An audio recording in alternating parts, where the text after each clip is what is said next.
Well, one thing you won't get out of me is a theory. I can't get into it. Everything I do, I have to take out the measurements that I make. Doesn't matter a dang what other people say or do. Oddly enough, can't use it. You know, politics is the same. I hear them jabbering politics left and right. I can't listen because I can't do anything. Without being able to be functional, the heck with it, you know. Wasting your time. So that's my opinion on lots of things. It goes right to the heart of what I work on. I don't read about things unless they bear on my business. I don't talk to people about things unless it bears on my business. I am selfish to the nth degree. What's your business? Getting at the root of the very thing that seems to propel John's work. I play with things called EVOs. What is an EVO? An exotic vacuum object. It's a thing, because you can certainly see it, fool with it, mess with it, make it do things, it does things for you. So it's a thing for sure, object. An exotic vacuum actually is a real world word. It's a state of the universe, I'd call it, called the vacuum. Is this substrate that everything is performed on in principle. You know, but Now, principle is theory. this is theory, and I'm bordering on it, and I'm stopping.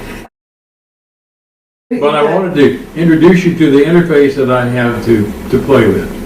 I can play with these things, I can make them, I can make all kinds of stuff. And over the years, very slowly, I've been getting at the root of the stuff that John saw early on. I haven't followed anything recent. I don't think I could gain by it much, because there was enough done very early on that I can still spend years on, you know. But I don't actually work on it. I just keep chugging down my path, and every now and then I say, oh, now I understand how that thing that John did could have happened. Like on the subject of gravity. I don't give a hoot about gravity as long as there's a source of propulsion. Propulsion is as fundamental as you can get. It's controllable gravity, directional control over whatever force you want. I'm sure you could liken it to gravity, but I'll take propulsion any day. Why have our animal features been traded on? They're not necessary. And there are limited variations that we can afford to carry forward in our evolutionary process. We can't fix everything and move it all forward. Some stuff is left behind. So we left the animal things behind because they weren't necessary. We've evolved a mental process, a thinking process.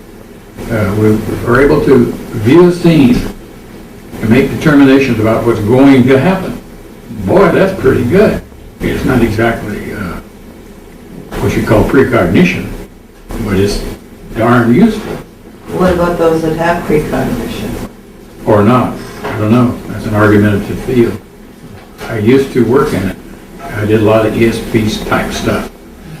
And I just got sick of it. Hearing these stories that people would tell. There was no way to back them up at all. They didn't. I gave up the field and said until a hewlett packard or electronic comes out with a meter that says psychic strength, you know, I'm out of it. But this work I'm doing is beginning to show me that there is something funny going on here. Because I can measure the funniest stuff you'd ever want to hear about. Like what things do you measure? I measure the presence, if you will, measured in terms of total accumulated charge or total residual charge of this EVO. They vary. Well, nothing varies charge or mass. These things do. That is so fundamentally opposed to all natural laws, that natural meaning man-made, that we've written down, that it's outrageous. We have a written law says this: charge is conserved, mass is conserved, energy is conserved, E is equal to mc squared. They all hitch together. Wrong. Just dead wrong. Because I can take one of these little funny particles and change its charge by actual measurement. I mean, this is no hand-waving thing. Measure it with an instrument. You can do it every day you want to. You can change it over 1 billion to 1 and still have it visible. heck of a deal. I can keep reducing the charge to where it becomes an item that walks right through things. That's how John's earliest work seemed to have stuff coming from the inside. He had been using a technique similar to what I used of injecting these chargeless particles into the core of material. Usually metal in John's case. Seemed to be fascinated with it. It doesn't much matter. Anything serves as a transport medium, if you will, for these things. Once they get in, they can transform themselves back into an energetic thing, just mean and nasty as can be, by increasing the charge. And at that point, they come out mad. They have many pictures of John's stuff that I've got that shows them coming out. I never used to understand how they get in there. I understood what you do when you sling someone at the surface of a metal thing, an explosive mark. And these EVO strike marks are very common, but what wasn't common or unknown, totally unknown to me in those days, was how they can penetrate and get in. Finally one day it showed up. I was shooting through metal. Shouldn't be able to transmit that particle of charge through that metal. Did it, no problem. Violation of physics. Fundamental, nasty violation. So there's space between molecules.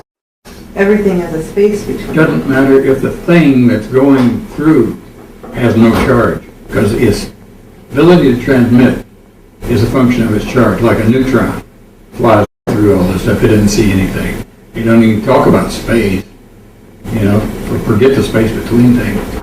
Even if it went straight to the core of this molecule, it would go right on through, because it doesn't have any charge, which is the only interactive force that there is around. That we know of. Well, that there is around means that, that we know of. That we know of.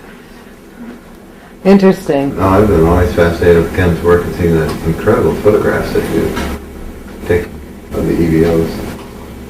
My former partner there, George, I think he's on the wrong track with all this stuff. The photographs are really, amazing to look at. EVO is something in a vacuum, an object in a vacuum. Exotic vacuum object. We were talking about what is the exotic vacuum, forgetting the gizmo, the object that I play with. There is a definition of the exotic vacuum. The vacuum, you realize, is a physics term. The vacuum is not a vacuum. It doesn't mean that you've removed all the molecules. It means it's the substrate that all our visible universe, all our active universe is built upon. The vacuum. And that's a This theory. was the origin of the notion of zero-point energy. A theory.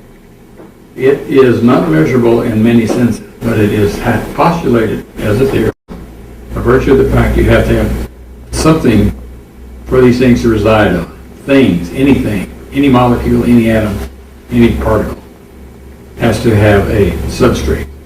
And the vacuum, in quotes, is the substrate. That's a hunk of theory that people have. I don't have to put up with it because I got a gadget that's so wild and so weird. Are you going to show us a gadget? Well, you have to go to pictures to see them because the gadget is shown through an instrument. An instrument of a very different sort than usual.